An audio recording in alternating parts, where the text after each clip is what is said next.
What's the fourth one? Doesn't say it on here.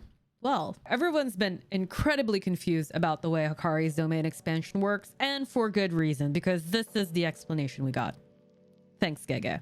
Only half sarcastically, though, because this explanation is really good once you know how Pachinko works. I'm from the West, technically, kinda. So I don't really know how Pachinko works, and we're not gonna worry about this explanation for now.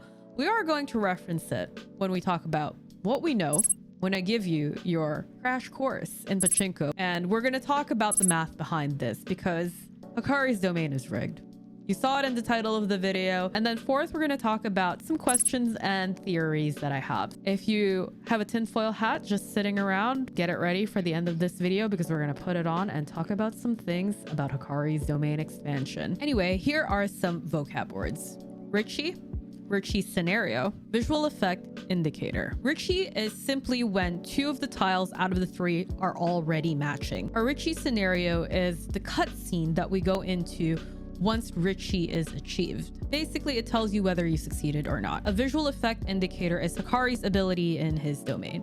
It's either a reserve ball or a door. Now that you know your vocab words, let's go into the flow of the game. Not this flow of the game, the preliminary flow of the game, because there are multiple loops in this domain expansion, like a roller coaster, but less fun. We have 5 stages, 1 starting stage with all of the turnstiles in it, and 4 gacha stages, which are the riichi scenarios that we just talked about. To get to these riichi scenarios, Hakari summons 1 or more of his visual effect indicators, either a ball or a door, and these each have their own luck component, which is determined by their color, green, red, or gold. Hakari can pick the type of visual effect indicator, but he cannot pick the color of the visual effect indicator. Green is the least lucky and gold is the most lucky. Once Hakari summons his visual effect indicator, we go into riichi, which means that 2 of the cards are already matched up, and we now go into a riichi scenario, which is the cutscene, where we see if the roll made is actually good. During the riichi scenarios, boosters can appear. Yume background, Amanogawa cutscene, or group indicator booster, which is a guaranteed jackpot unless it's the final train scenario. Basically, the primary flow of the game is cast visual effect indicator, go into riichi scenario, see if the roll succeeded, and if the roll failed, you go back to the beginning. Now, I'm going to tell you what happens when the roll succeeds. This is how Pachinko works. Look at this flowchart. Look at it real good because we're gonna get to know it really, really well. A day ago, I was merely a plebeian. Today, I'm a Pachinko master. There are 4 modes to Pachinko, and you might look at this chart and say, does the jackpot count as a mode? And the answer to that is no, but we'll get to the 4th mode a little bit later. For now, what you need to know is that normal mode is basically what I just described to you. If the final roll succeeds, we go into the jackpot.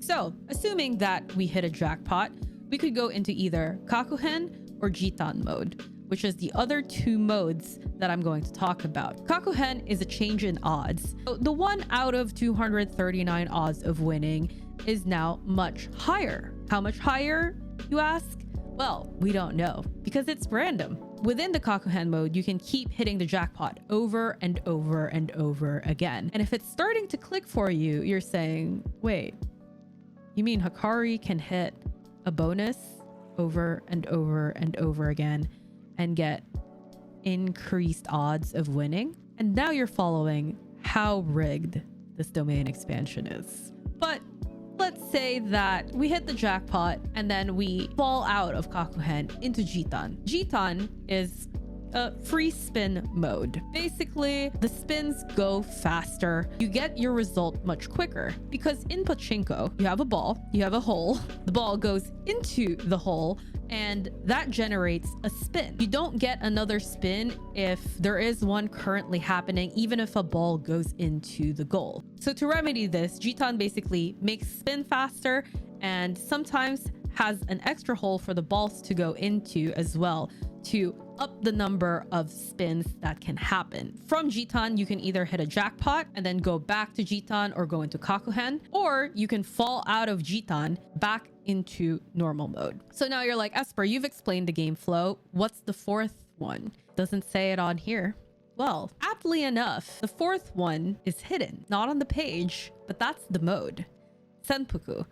It is a hidden mode of Kakuhen within a Pachinko machine, where the machine within Kakuhen tells you when you're in it. So you keep rolling and rolling and rolling.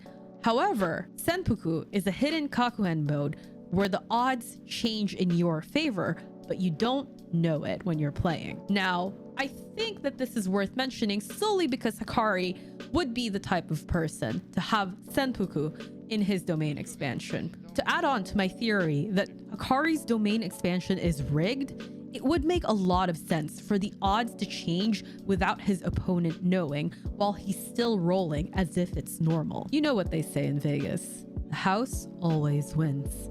And we're in Hakari's house now, baby. Hakari's domain skips a lot of normal mode, which is the hardest mode within Pachinko, because you're waiting for your first jackpot. You're waiting for your first hit. And it'll be even clearer when you see the math. Do I look like I'm ready to teach some mathematics to some delinquents? I'm going to need to go over some really basic concepts. Put 60 seconds on the clock. It's not going to take longer than that. Classical probability. I roll this dice, I get a 3.